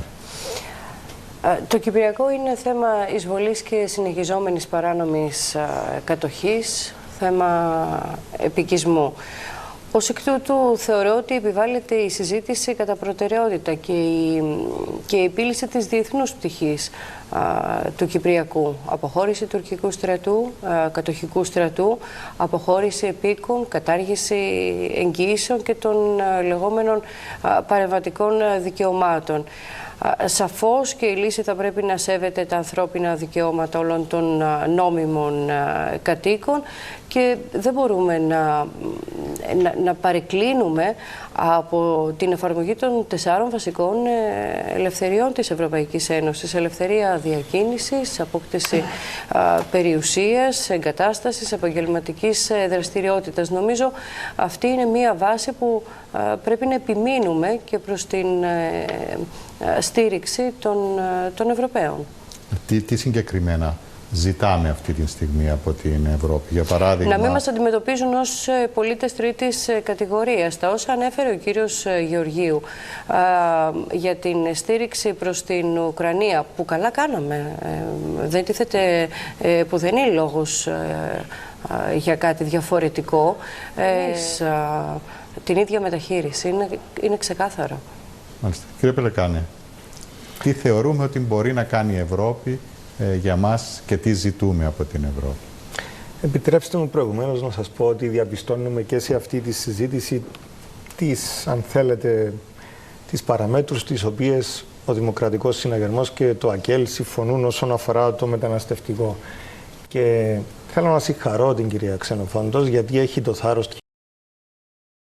και τώρα όσον αφορά τα φυσικά εμπόδια τα οποία ήταν επιλογή και πολιτική της κυβέρνησης του Δημοκρατικού Συναγερμού, όπως άλλωστε είχε και το θάρρος της γνώμης της και μίλησε δημόσια ότι είναι σύμφωνη με το θέμα της τεκνοθεσίας από ομοφυλόφιλα ζευγάρια. Μακάρι να βγουν και τα υπόλοιπα στελέχη του Δημοκρατικού Συναγερμού και να πούν δημόσια την άποψή τους για να την γνωρίζει ο κόσμος. Όσον αφορά τώρα την Ευρωπαϊκή Ένωση, σαφώς και έχει ρόλο να επιτελέσει η Ευρωπαϊκή Ένωση όσον αφορά το Κυπριακό.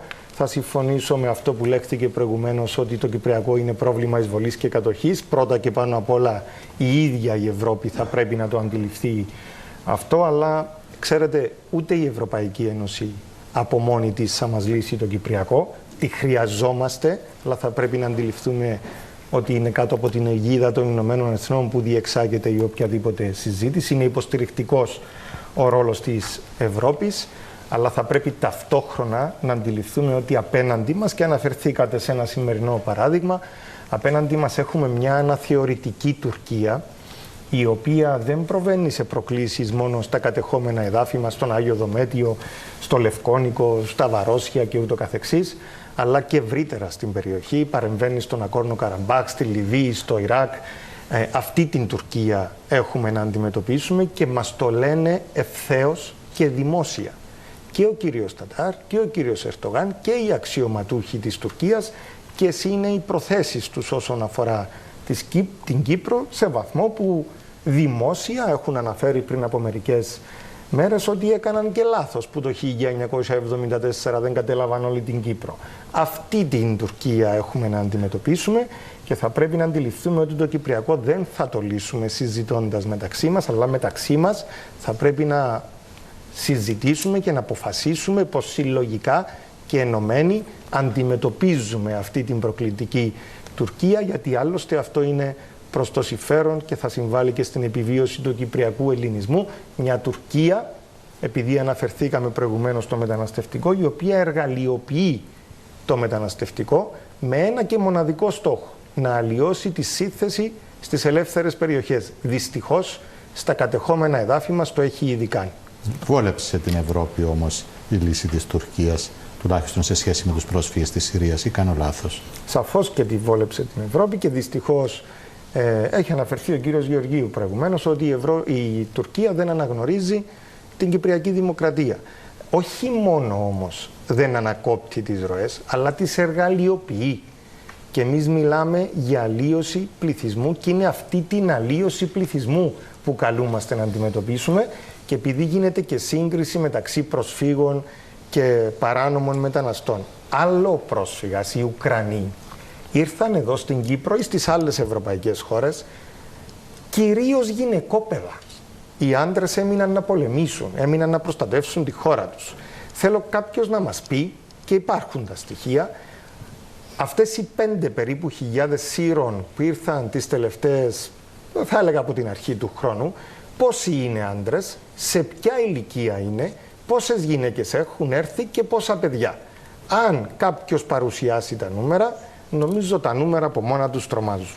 Μάλιστα. Κύριε Λάμπρου, επαναρχόμαστε στο ερώτημα το τι μπορεί να κάνει η Ευρώπη για μας, στο Κυπριακό, και τι ζητάμε εμείς από αυτό. Δυστυχώς είμαστε οι μόνοι από τις 27 χώρες που έχουμε την κατοχή, την εισβολή, έχουμε πρόσφυγες, εκτοπισμένους ο σωστός ορισμός, καταπάτηση και σφενδερισμό των περιουσιών, και πρέπει να υπάρχει σεβασμός στα ανθρώπινα δικαιώματα, ασφάλεια και άμυνα σε ολόκληρο το έδαφος της Ευρώπης, για να μπορούν να επιτευχθούν και οι στόχοι κοινωνικοί, περιβαλλοντικοί και οικονομικοί. Σίγουρα θεωρώ ότι το Κυπριακό είναι και ευρωπαϊκό πρόβλημα, και οι αποφάσεις που ληφθήκαν στο έκτακτο συμβούλιο, όπως ανάφερα προηγουμένως, στο έκτακτο Ευρωπαϊκό Συμβούλιο, μας βοηθούν με τη διασύνδεση των ευρωτουρκικών με την πρόοδο στο Κυπριακό. Θεωρώ ότι βοηθούν και είναι παράλληλα και με τη στήριξη στο επίπεδο των Ηνωμένων Εθνών, που πρέπει να υπάρξει μια συνολική διευθέτηση του Κυπριακού. Και έχουμε και τα 20 χρόνια από το δημοψήφισμα, που γνωρίζουμε ότι το 76% των Ελληνοκυπρίων ψήφισαν εναντίον του σχεδίου ΑΝΑΝ και το 65% των Τουρκοκυπρίων ψήφισαν υπέρ. Εάν ψηφίζεται το σχέδιο ΑΝΑΝ, σίγουρα θα είμαστε σε πολύ χειρότερη κατάσταση και μέσω της Ευρώπης έχουμε ασφάλεια και πιστεύω ότι μπορεί η Ευρώπη να μας βοηθήσει σε επίλυση. Μάλιστα. Κύριε Γεωργίου, να ξεκινήσουμε από τη διασύνδεση των ευρωτουρκικών σχέσεων με το Κυπριακό. Να ξεκινήσουμε λέγοντας προηγουμένως, ακούω τον κύριο Μπελεκάνο να βάζει διάφορα κριτήρια και να αδιαρωτάται αυτοί που έρχονται, τι ηλικίες έχουν κλπ. Δεν ξέρω αν αυτά τα κριτήρια τα έβαζε όντας μέλος της προηγούμενης κυβέρνησης όταν έγιναν τα χρυσά διαβατήρια σε διάφορους απατεώνες. Δεν έχει δίκιο η κυρία Λάμπρου ότι στα συμπεράσματα του τελευταίου Συμβουλίου διασυνδέονται τα ευρωτουρκικά και η πρόοδος τους με το Κυπριακό. Στα συμπεράσματα του τελευταίου Συμβουλίου, αλλά και σε εκείνον το έγγραφο του κυρίου Μπορέλ που του είχε μπει το Ευρωπαϊκό Συμβούλιο, φτιάξε μια έκθεση για τη στρατηγική σχέση Ευρωπαϊκής Ένωσης Τουρκίας. Εκείνο που λέγεται και στο έγγραφο αλλά και στα συμπεράσματα, λέγονται κάποια θετικά πράγματα. Επαναλαμβάνει το Συμβούλιο την ανάγκη να υπάρξει λύση στη βάση των ψηφισμάτων του ΟΗΕ, της Ζωνικής Δικοινοτικής Ομοσπονδίας κλπ. Λέει για την ανάγκη να επαναρχίσουν οι συνομιλίες και οι διαπραγματεύσεις. Λέει ότι εμείς θα είμαστε παρόντες αν ξεκινήσει η πρωτοβουλία από τα Ηνωμένα Έθνη. Άρα η πολιτική του κυρίου Χριστοδουλίδη δεν έχει πετύχει των κυρώσεων, ένα, και δεύτερον, για αποστολή κάποιου απεσταλμένου εκ μέρους της Ευρωπαϊκής Ένωσης. Η Ευρωπαϊκή Ένωση ήταν, κύριε Χατζήπαναγη, παρούσα και το 4 και το, αφού μιλάμε και για το 4 τώρα, και δεν ξέρω, αγαπητή μου κυρία Λάμπρου, εάν η κατάσταση θα ήταν χειρότερη περνώντας το ΑΝΑ. Ξέρω όμως πάρα πολύ καλά ότι είναι κάκιστη σήμερα, όταν έχουμε μια έντονη διαφοροποίηση των δεδομένων για κυριαρχικές ισότητες, δύο κράτη και τις πολύ προκλητικές συμπεριφορές του κυρίου Ερντογάν. Άρα, καταληκτικά, κύριε Χατζήπαναγη, οι Ευρωπαίοι αυτή τη στιγμή, έχοντας υπόψη ότι χρειάζονται την Τουρκία για λόγους πολιτικούς, εμπορικούς, οικονομικούς, τη μετανάστευση, αλλά και τις τεράστιες εμπορικές συναλλαγές που έχουν μαζί της, τη μεγάλη εξάρτηση της Τουρκίας από ευρωπαϊκές τράπεζες που είναι εκτεθειμένες στην Τουρκία, τα μεγάλα συμφέροντα Γερμανίας, Γαλλίας, την πώληση όπλων που όταν βάλαμε εμείς στη τροπολογία να υπάρξει εμπάρκο πώλησης όπλων στην Τουρκία, και το Ευρωπαϊκό Λαϊκό Κόμμα αλλά και το ECR και οι σοσιαλιστές ψήφισαν, το καταψήφισαν, εν πάση περιπτώσει. Λέμε ότι τέτοια διασύνδεση για την πρόοδο των ευρωτουρκικών δεν υπάρχει. Μέσα στο συμπεράσματα υπάρχει ανάγκη να αποδοθεί αναβάθμιση της Τελωνειακής Ένωσης ΕΕ Τουρκίας, βίζα, αλλά και αυξημένες εμπορικές συναλλαγές. Οι Ευρωπαίοι είπαν ότι θα είμαστε παρόντες αν γίνει κάτι. Εμείς λέμε ότι δεν έκλεισε το Κυπριακό. Η πρόοδος στα ελλαδοτουρκικά, η αναζωπήρωση των ευρωτουρκικών, η παρουσία της κυρίας Ολκίν εδώ πέρα θα πρέπει να συνδυαστεί με μια θαραλέα δήλωση ενέργεια πρωτοβουλία του Προέδρου της Δημοκρατίας προς την κατεύθυνση που του υπέδειξε το ΑΚΕΛ. Η Τουρκία δεν τη φτάνουν τούτα και δεν λέμε εμείς να χορτάσουμε την λεμαργία της. Λέμε όμως ότι υπάρχουν ζητήματα με τα ενεργειακά. Εάν με απόλυτο σεβασμό στα κυριαρχικά μας δικαιώματα και στην αναγνώριση που μας δίνει η ίδια η Ευρώπη για την κυριαρχία μας στην ΑΟΣ μας, μπορέσουμε να λειτουργήσουμε με έναν τέτοιον τρόπο, μια θετική ατζέντα αξιοποίησης αυτών των πραγμάτων για την ευρύτερη περιοχή, να μπει και η Τουρκία στην εξίσωση, να εξυπηρετηθεί και η Ευρώπη, θεωρώ ότι τότε διανοίγεται μια καλή προοπτική να ξαναδούμε τη λύση του Κυπριακού. Κύριε Ξενοφόντος, απλώς να σημειώσω, επειδή νομίζω το αναφέρατε ακροθυγώς, να μην θεωρηθεί ότι το παρέλειψε αυτή τη σύγκριση μεταξύ Ουκρανών και Σύρων. Όχι, είπα εγώ ότι καλώς η Ευρώπη τους κατατρεγμένους ανθρώπους από την Ουκρανία, 4 εκατομμύρια, άνοιξε τα σύνορα της και τους υποδέχτηκε. Δεχτήκαμε και εμείς εδώ πέρα 20.000 και για αυτούς ξοδεύουμε λεφτά, γιατί ακούμε ότι δίνουμε. Αλλά μας έδωσε και η Ευρώπη 254 εκατομμύρια, αγαπητέ Πανίκο, για να φτιάξουμε υποδομές. Στα 50 που δώσαμε μας έδωσε 6,7 εκατομμύρια η Ευρώπη αναφορικά με τους Ουκρανούς. Λέω όμως, οι Ουκρανοί, και θα το πω έτσι λαϊκότροπα, επειδή είναι χριστιανοί, ψηλοί, ξανθοί, όμορφοι, είναι καλοδεχούμενοι, ή και οι άλλοι υλοποδίτες που έπαιρναν τα χρυσά διαμαντήρια, δεν έχουμε πρόβλημα, αλλά έχουμε πρόβλημα με τους υπόλοιπους. Θέλετε να απαντήσετε πριν πάω στην κυρία Ξενοφόντος? Εντάξει, οι Ουκρανοί είναι πρόσφυγες. Είναι νόμιμοι. Και οι άλλοι πρόσφυγες είναι, κύριε. Προέρχονται από εμπόλεμη ζώνη. Και από τη Συρία είναι εμπόλεμη ζώνη. Και από τον Λίβανο εμπόλεμη ζώνη. Και με συγχωρείτε, κύριε Πελεκάνο, υπάρχει ακόμα κάτι το οποίο δεν σας άκουσα να λέτε. Και στη Γάζα τώρα είναι εμπόλεμη ζώνη και δεν ξέρω τι θα απογίνουν τα 2 εκατομμύρια τα οποία εκτοπίζει με έναν γενοκτονικό τρόπο ο κύριος Νετανιάχου, για τον οποίο δεν λέτε λέξη. Τώρα που μου επιτρέπει ο κύριος Γεωργίου, επιτρέψτε μου και εσείς να απαντήσω. Οι Ουκρανοί είναι πρόσφυγες και έρχονται στην Κύπρο ως πρόσφυγες. Οι Σύριοι που βρίσκονται στο Λίβανο, οι οποίοι αριθμούν 1,5 περίπου εκατομμύριο, τουλάχιστον σύμφωνα με τα επίσημα στοιχεία, ενδεχομένως να είναι και περισσότεροι, βρίσκονται στο Λίβανο, που είναι η πρώτη χώρα υποδοχής, ως πρόσφυγες. Από τη στιγμή που υπάρχει συμφωνία μεταξύ της Ευρώπης και του Λιβάνου, πρέπει να μένουν εκεί και ο Λίβανος πρέπει να υλοποιεί τη συμφωνία που έχει με την Ευρωπαϊκή Ένωση. Όταν έρχονται στην Κύπρο, πλέον είναι παράνομοι μετανάστες. Δεν είναι πλέον πρόσφυγες. Επομένως, θα πρέπει να διαχωρίσουμε τα δύο και να μην προσπαθούν να μας πείσουν ότι οι Σύριοι και οι Ουκρανοί, με τα δεδομένα που έχω αναφέρει, είναι το ένα και το αυτό. Λοιπόν, επανερχόμαστε στα του Κυπριακού και την βοήθεια της Ευρώπης. Ναι, αρχικά να σας πω ότι δεν με εκπλήσει καθόλου η στάση της Τουρκίας, γιατί το αναφέρατε ότι έχει αρνηθεί να παρευρεθεί. Από εκεί και έπειτα δεν θα μας λύσουν τα άλλα 26 κράτη-μέλη το κυπριακό ζήτημα. Εάν δεν υπάρχει και όσο δεν υπάρχει πολιτική βούληση σε εθνικό επίπεδο να βρεθεί μια λύση, δεν πρόκειται να λυθεί το κυπριακό πρόβλημα. Τώρα, από εκεί και έπειτα, αφού θέτουμε τους εαυτούς μας ενώπιον του κόσμου για το Ευρωκοινοβούλιο. Λέτε πολιτική βούληση σε εθνικό επίπεδο, σε ποιο εθνικό επίπεδο? Να ξεκινήσουν ξανά οι συνομιλίες από κάπου. Εννοείται και από πλευράς κυπριακής κυβέρνησης δεν υπάρχει βούληση? Αυτό εννοώ. Αυτό εννοώ. Τώρα, από εκεί και έπειτα, επειδή ακριβώς θέτουμε τους εαυτούς μας ενώπιον των συμπολιτών μας για το Ευρωκοινοβούλιο, αυτό που μπορούμε να κάνουμε καλύτερα, γιατί θεωρούμε ως δεδομένο ότι οι Ευρωπαίοι γνωρίζουν τι είναι το κυπριακό πρόβλημα. Νομίζω ότι πολλά πράγματα θεωρούμε δεδομένα, ενώ δεν είναι. Οφείλουμε να υπενθυμίζουμε διαρκώς ότι υπάρχει ακόμη αυτό το ζήτημα και να μην ερχόμαστε μετέπειτα να κρίνουμε τη στάση της Ευρωπαϊκής Ένωσης είτε για την Ουκρανία είτε για οποιαδήποτε άλλη εμπόλεμη περιοχή και κατάσταση. Είναι χρέος και δικό μας να μην ξεχάσουμε το Κυπριακό. Όσο εμείς εθελοτυφλούμε, όσο εμείς θέλουμε να το βάζουμε και αυτό κάτω από το χαλί, θα παραμένει και πάλι ένα άλυτο ζήτημα. Τώρα, η Ευρωπαϊκή Ένωση μας δίνει τις δυνατότητες εκείνες που θα θεωρηθεί αυτή η λύση του Κυπριακού και ευρωπαϊκή λύση, ευρωπαϊκή νίκη, κύριε Χατζηπαναγή.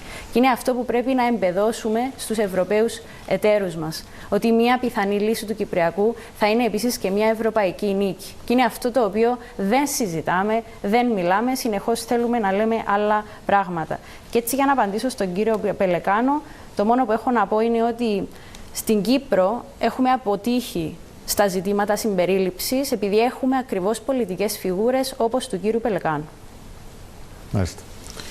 Αν μου επιτρέπετε δύο πράγματα για να μην μας ξεφύγουν. Οι Ουκρανοί όταν πάνε στην Πολωνία και στην Ουγγαρία δεν παραμένουν εκεί ως πρόσφυγες. Οι άνθρωποι διακινούνται ελεύθερα σε όλη την Ευρώπη. Και στην αγαπητή μου, το εννοώ χριστιανά, λέω ότι η Ευρωπαϊκή Ένωση με τον Λίβανο δεν έχει καμία συμφωνία. Τώρα πάει να κάνει συμφωνία.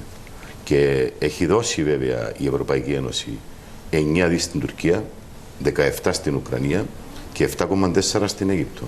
Δεν λέω εγώ ότι είναι λύση να τους κρατούμε σε τρίτες χώρες, ιδιαίτερα αν είναι εμπόλεμες. Όμως, αφού υπάρχει αυτή η όξυνση και η κρίση αυτή τη στιγμή με τις αυξημένες ροές, ας βάλει βαθιά το χέρι στην τσέπη η κυρία Ούρσουλα 2 του Μάη που θα πάει στο Λίβανο να βοηθήσει στην αντιμετώπιση του προβλήματος. θέλετε, κυρία Κανάρη ή την κυρία Λάμπρου, κάποιο σχόλιο για την αδράνεια την δική μας να επιτευχθεί η ευρωπαϊκή λύση? Δεν θεωρώ, δεν θα συμφωνήσω με την αγαπητή και φίλη Χριστιάνα ότι δεν υπάρχει βούληση από την κυβέρνηση για επίλυση του Κυπριακού. Και διερωτώ με τι άλλο παραπάνω μπορεί να κάνει η δική μας η πλευρά για να ανοιχτεί ο δρόμος και να καθίσουμε στο τραπέζι των συνομιλιών. Έχουμε δει στο παρελθόν να είμαστε τα καλά παιδιά, να είμαστε με τη μία κίνηση καλής θέλησης πίσω από την άλλη. Την ίδια στιγμή η επεκτατική πολιτική της Τουρκίας είναι εκεί σταθερή, ακλόνητη και δεν ξέρω στο τέλος της ημέρας πώς μπορούμε να ωφεληθούμε εμείς και να καθίσουμε στο τραπέζι των συνομιλιών κάτω από κάποιες προϋποθέσεις. Με ενότητα και αποφασιστικότητα από τη δική μας την πλευρά και ναι, είναι ένα ευρωπαϊκό πρόβλημα και ναι, θα έπρεπε η Ευρωπαϊκή Ένωση να το θεωρεί και δικό της στόχο την επίλυση του Κυπριακού. Είμαστε η μόνη χώρα στην Ένωση με το 37% μιας παράνομης κατοχής και ενός μορφώματος να στερούμαστε τα δικαιώματά μας ως Κύπροι, Ευρωπαίοι πολίτες, αλλά δεν θα συμφωνήσω ότι δεν υπάρχει βούληση. Τώρα, από εκεί και πέρα,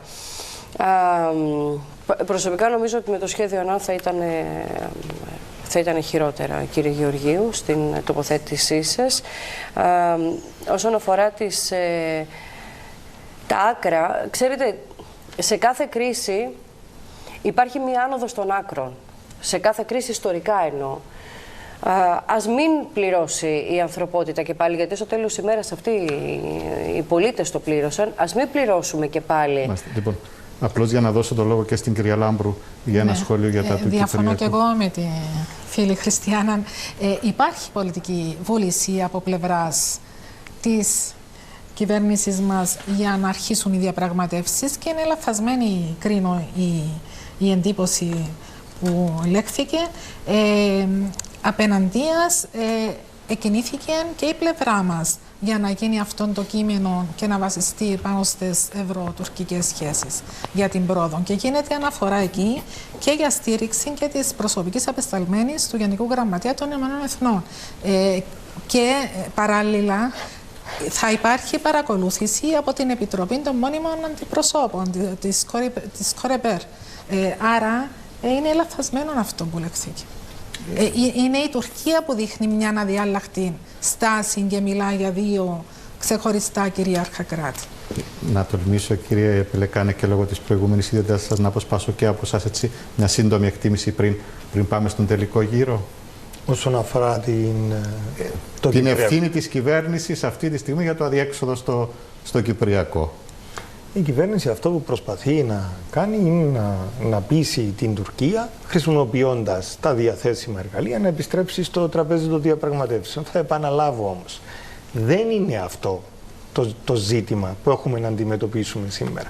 Είναι μια προκλητική, αναθεωρητική Τουρκία, η οποία τη βλέπουμε τη μια μέρα να κάνει συμφωνίες ή να προχωρεί τέλος πάντων σε προφορικές συμφωνίες που θα υλοποιήσει στην πορεία με την Ελλάδα και την άλλη μέρα να προβαίνει σε ακριβώς αντίθετες ενέργειες και να προκαλεί τη χώρα με την οποία μέχρι χθες συζητούσαν για το πώς θα συμβιώσουν ως γείτονες ειρηνικά. Αυτά είναι που έχουμε να αντιμετωπίσουμε και επιτρέψτε μου, μιας και έχω το λόγο, να σας πω ότι η κυρία Ξενοφόντος σωστά ανησυχεί για το πώς ενσωματώνουμε τους νόμιμους μετανάστες που βρίσκονται στη χώρα μας. Δεν βλέπω να ανησυχεί για την εργαλειοποίηση του μεταναστευτικού από την Τουρκία και την αλλίωση του πληθυσμού. Μάλιστα. Είναι ο τελευταίος γύρος, αυτόν θα τον αφήσω ελεύθερα σε εσάς. Έχετε 1,5 περίπου λεπτό ο καθένας για το δικό σας μήνυμα για τις ευρωεκλογές. Αν και νιώθω λίγο αδικημένη, να πω ότι η εργαλειοποίηση ευτυχώς που βρίσκεται στο νέο σύμφωνο, το οποίο πέρασε και οι σοσιαλιστές ναι το ψήφισαν και επαναλαμβάνω, αν δεν είχαμε αυτό, έστω και σήμερα τα πράγματα θα μέναμε στο προηγούμενο, το οποίο ήταν σαφώς χειρότερο. Υπάρχει δρόμος προς την βελτίωση. Τώρα, στο τελευταίο μου σχόλιο θα ήθελα πραγματικά να χτυπήσω καμπανάκι, κύριε Χατζηπαναγή, προς τους Κύπριους συμπολίτες μου για τον τρόπο με τον οποίο θα πάνε στις κάλπες, και εύχομαι και ελπίζω πραγματικά να πάνε, διότι θα είναι μια δύσκολη διαδικασία, και με τις εκλογές της τοπικής αυτοδιοίκησης οι συζητήσεις που γίνονται είναι ότι τα πράγματα λίγο θα μπερδευτεί ο κόσμος. Να πάει λοιπόν έχοντας ψάξει πάρα πολύ καλά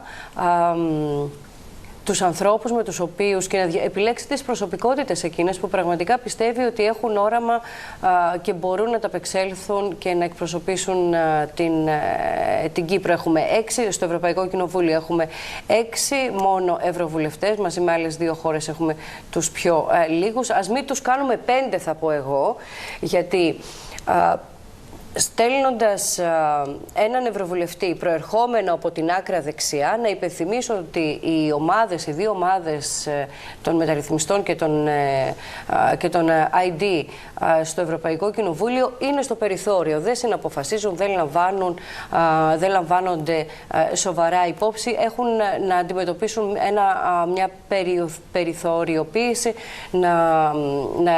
Να βάλω σε αυτή τη σκέψη μου και να θυμίσω ότι και το ακροδεξιό κόμμα στη Γερμανία οδηγείται στα χνάρια της Χρυσής Αυγής και σέρνεται στα δικαστήρια. Αυτή είναι η κατάσταση λοιπόν εκεί. Ας μην στείλουμε λοιπόν 5, γιατί έχουμε μόνο 6 θέσεις. Ας δώσουμε την ψήφο μας εκεί που πραγματικά μπορεί να κάνει καλό για την Κυπριακή Δημοκρατία.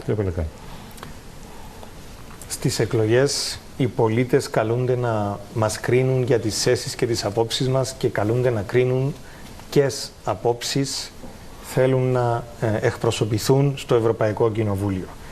Εμείς με τη συμμετοχή μας, εφόσον ο λαός επιλέξει να δώσει την έδρα στο Εθνικό Λαϊκό Μέτωπο, εμείς μέσα από τη συνεργασία μας με τους Ευρωπαίους μεταρρυθμιστές και συντηρητικούς θα αποτελέσουμε τη φωνή που θα αντιπροσωπεύει αυτές τις απόψεις, τις οποίες αναφερθήκαμε την προηγούμενη 1,5 ώρα στο Ευρωπαϊκό Κοινοβούλιο. Καλούμε τους πολίτες να μην αδιαφορήσουν, να αντιληφθούν τη σημαντικότητα αυτών των εκλογών και να προσέλθουν μαζικά στις κάλπες για να δώσουν το μήνυμα.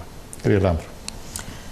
Οι πολίτες πρέπει να προσέλθουν στις κάλπες, δεν πρέπει να υπάρξει αποχή, και ιδιαίτερα από νεαρές ηλικίες, διότι εκεί σε κάποιες ηλικίες νεαρές βλέπουμε περισσότερη αποχή.